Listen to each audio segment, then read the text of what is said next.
Hola, ¿qué tal? Estamos aquí en Satélite Cultural, un espacio en donde descubriremos los mundos de la cultura y el arte. El Centro Cultural Rosa Verde en Plaza de la Libertad en San Pedro acaba de inaugurar este mes de noviembre un club cultural juvenil y lectura. Así es, están invitados todos los chicos de la secundaria a asistir a un montón de actividades que son de música, leer manga, series, cómics, todos los lunes a las 15 horas hasta las 18:30, hasta el 18 de diciembre. Es una muy buena oportunidad que, aparte de tener un montón de actividades, conozcamos a otros compañeros con las mismas inquietudes. No os perdéis esta oportunidad y acercaros ahí al Centro Cultural Rosa Verde en Plaza de la Libertad en San Pedro. Y bueno, no os retiréis, aquí en Satélite Cultural continuamos con muchas más noticias. Gracias.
Aquí continuando con Satélite Cultural, nos trae un tema muy mencionado pero poco explorado en el mundo del arte, y nos referimos a los chamanes y profetas. Así es, a principios del siglo XX, ya entrados, aparece un grupo de disidentes profetas que, bueno, hacen declaraciones frente a las grandes o enormes religiones de esa época.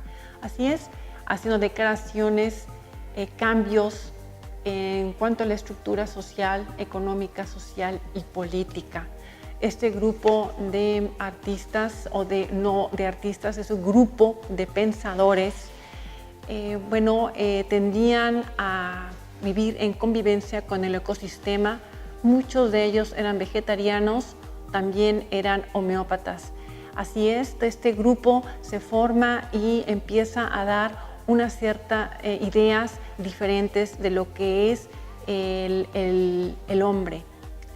El mito que es parte importante y estructural de la cultura de los pueblos, es parte también de ellos mismos. Así es, el mito que envuelve a las culturas y que se forman desde la antigüedad. Hoy actualmente en nuestra historia moderna ese mito es carente. Hay hambre de mito, hay carencia, hay huerfandad de ese mito. Así es, entonces estos grupos que se formaban estaban envueltos con esa imaginación y con esa idea.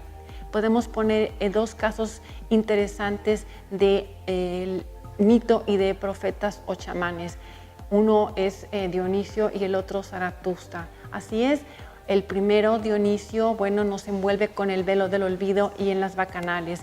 Y mientras tanto el otro, Zaratustra, bueno, es el abogado de la vida, el abogado del sufrimiento, el abogado del círculo, que están enredados y que se envuelven en el mundo de los pensamientos. Así es, ellos mantienen el aspecto y el tema del superhombre, en el que el estigma es característico de todos ellos. El superhombre, el que está más allá de la realidad, que el principio de ellos es el inicio, en el que la vida y la muerte se comparan en uno solo y que la nube de las cenizas entre la tierra y el cielo se unen al mismo tiempo. A su vez son ausentes y añoran el mito. Así es, este superhombre que se pretende encontrarse con los conocimientos que son el pilar de la humanidad, que son los cuatro: científico, filosófico, artístico y mítico. Se unen todos ellos estos para formar esta imagen de superhombre. Así es, en cuanto al aspecto del chamán, es aquel que se envuelve con esa idea de desdoblarse para poder entregar sus conocimientos a la humanidad y de alguna manera poderlos salvar o autocurarse. Así es, en este momento también aparece la Noxis, que es natural, es pura, es ecuánime y es única en todos sus aspectos. El carácter del chamán tiene esa Noxis, que es parte importante y preponderante en los momentos de crisis. Así es, en este momento, encontramos estos conceptos que se unen y dando a los orígenes a que el hombre es uno mismo y a la vez forma parte de muchos, y hacen una declaración importante en el que: hombre, conócete a ti y conocerás al universo.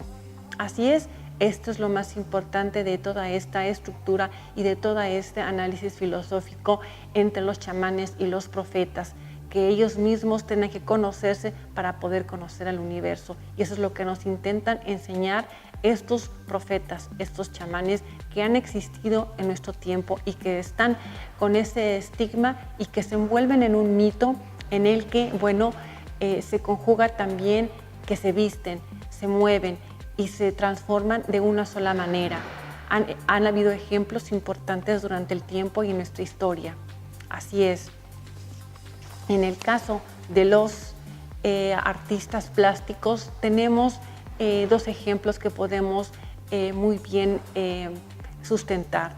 Uno es el caso del artista y escultor Joseph Beuys. Así es, él utilizaba sus experiencias y sus personas como elementos protagonistas para formar su obra y así ir más allá del yo y darle un ligamiento con el arte plástica para que trascendiera en la sociedad.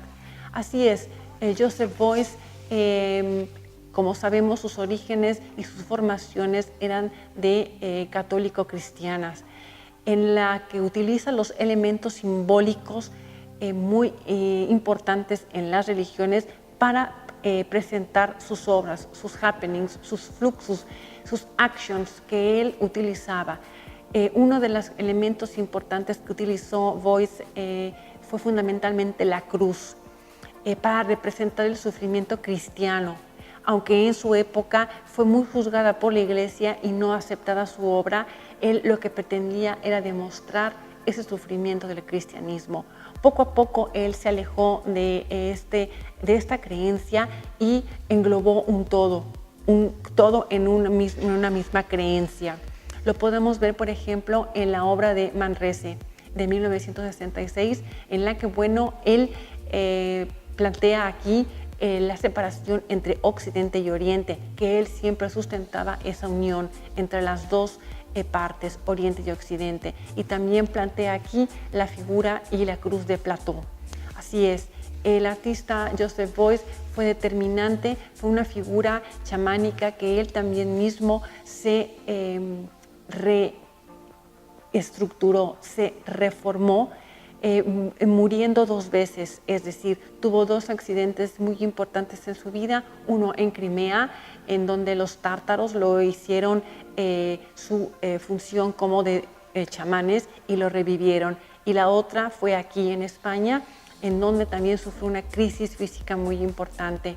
Él resurgió de estas cenizas y se transformó y se autocuró, pero llevando las heridas morales que deja una herida física de enfermedad. Aunado a esto y paralelo, él también escribe The Secret Black of the Secret Person, que es ni más ni menos que un diario en el que presenta sus pensamientos más profundos y bueno, van acompañados con pequeños collages untados con sangre y manteca. Así es, este es Joseph Beuys, un chamán de esa época, un chamán de nuestra época. El otro profeta que podemos decir que se adelantó a su historia es el artista Fred Friedrich, porque él en el 2013, bueno, presentó una instalación que se llamó Neue Schönes Welt, en la que los muros estructurados de la bandera de Europa se nos presentaba, pero a un reverso se presentaba la cruel realidad de lo que hoy vivimos en nuestra época. Así es, el artista presenta el misticismo, la espiritualidad en su arte conceptual, vanguardista, en donde, bueno, él reitera y dice que la salvación de esta humanidad en materialista y en decadencia, solamente el arte tendrá la solución. La creencia en toda esta situación, él la subraya una y otra vez más debido a sus experiencias durante todo su transcurso. Así es, al igual que Joseph Beuys, él también presenta un pequeño diario en el que presenta su niñez de una manera un poco desenfadada, satírica, pero con una cruel realidad. Al final, después de una trayectoria en su pequeña o grande historia de Erinnerungen für die Ewigkeit, nos presenta a él mismo como un hombre Wikipedia. Así es, adelantándose al tiempo en el que actualmente estamos viviendo, con toda la tecnología, los avances de la digitalización y lo que nos está envolviendo. Llevarnos el arte a que sea de verdadera creencia y con toda una idea de salvación. Bueno, aquí os dejamos algunas imágenes de ambos artistas con estas obras. No os retiréis porque aquí continuamos en Satélite Cultural. Gracias.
Bueno, aquí continuando en el ámbito internacional, el satélite cultural nos trajo, bueno, algunas extravagancias y hábitos del científico alemán Albert Einstein. Así es, él, a falta de monedas para dar la propina al conserje en el hotel en el que se encontraba en el año 1922 en Tokio, Japón, entregó 2 notas, ya que había recibido alegremente la noticia que fue galardonado con el Premio Nobel de 1921.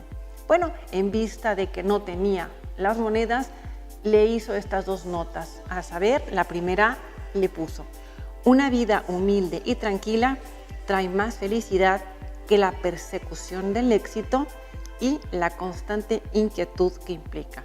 Y la segunda: donde hay voluntad, hay un camino. Y le dijo: bueno, aquí te entrego los secretos de mi felicidad, pero a falta de unas monedas, te puedo asegurar que estas 2 notas en un futuro van a ser muy valiosas. Bueno, él profetizó después de 95 años en la casa de subastas Winners. Se subastaron estas 2 notas. La primera, bueno, con una salida de subasta de 2.000 euros, no, de $2.000, cerró con un martillazo a 1.5 millones de dólares. Y la segunda, bueno, con un martillazo de 240.000 dólares. Así que no es de sorprender ahora que, bueno, tenemos tanto los secretos de la felicidad de Albert Einstein y además esta enorme recompensa para la casa de subasta Win. Y bueno, no os olvidéis de enviarme vuestras sugerencias, alguna aclaración a través de Twitter, Facebook, Instagram o las redes sociales. Gracias y bueno, hasta la próxima aquí en Satélite Cultural. Gracias. Last night I had a dream.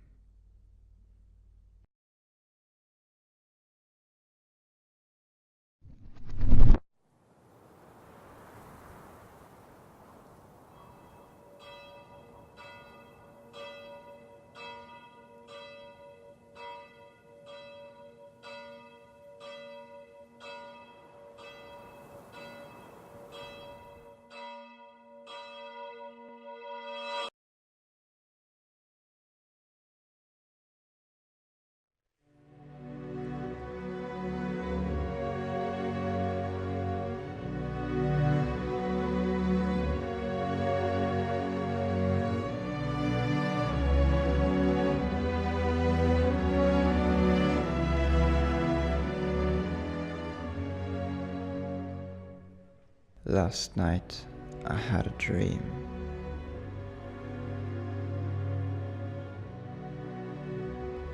How with time we fade away. Nobody tells us how do we come and how do we go. Caught up in a reality that doesn't belong to us.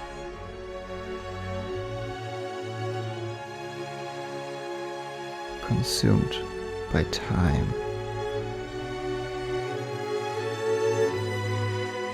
Without looking back.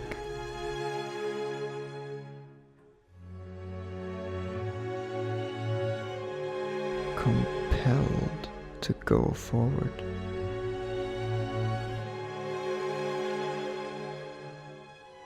One moment to breathe.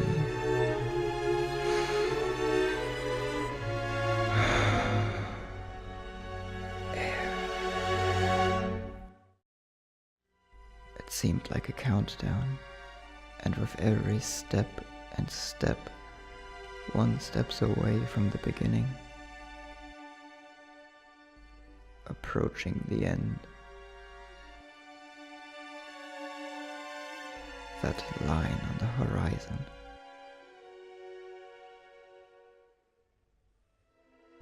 But still, despite the pain, despite the traces left, what is learned remains. The memory survives. the joy of the lived.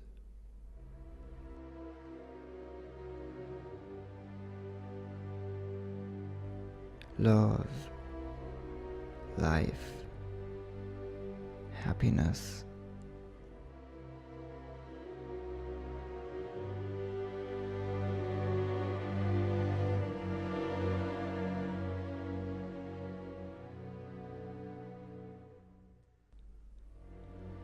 Last night I had a dream, an ephemeral dream, rapid and slow, a deep dream, a dream that was.